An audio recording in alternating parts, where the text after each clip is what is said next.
Почитувани, за прв пат и самиот обвинител го признава тоа што целата јавност го кажуваше.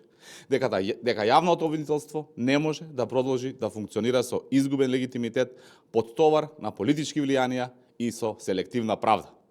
Фактот што ова оставка доаѓа дури сега, а не уште од првиот ден, кога беше очигледно дека институцијата е компрометирана, само дополнително ја потврдува длабочината на проблемот и обидите со месеци да се одржи статус-кво кое служеше на поранешната власт.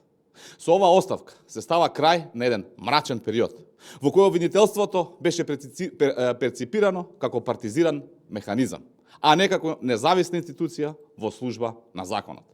Тоа е јасен сигнал за крајот на практиките на заштита на поранешната власт на СДС и ДУИ и почеток на процесот на департизација и европеизација на јавно-обвинителската дејност. Оставката на Коцевски не е персонално, туку единствено системско решение. Ова е јасна порака дека никој не е недоприлив. Порака дека одговорноста е неминовна, а правдата доаѓа. Ова не е крај, туку почеток. Почеток на демонтажа на заробените од СДС и ДУИ институции. Дополнително, дали преку обвинител, кој има некакви релации или пак директни релации, се координирале меѓусебно, додека ги штитеше криминалците од СДС и ДУИ.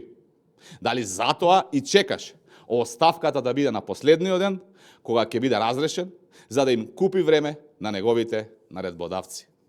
Исто така, дали е точно дека група обвинители, начело со Коцевски, заташкуваат преку 40 случаи на висока корупција против корумпираните функционери на СДС, ДУИ и други партии. Почеток на вистинска неселективна правда.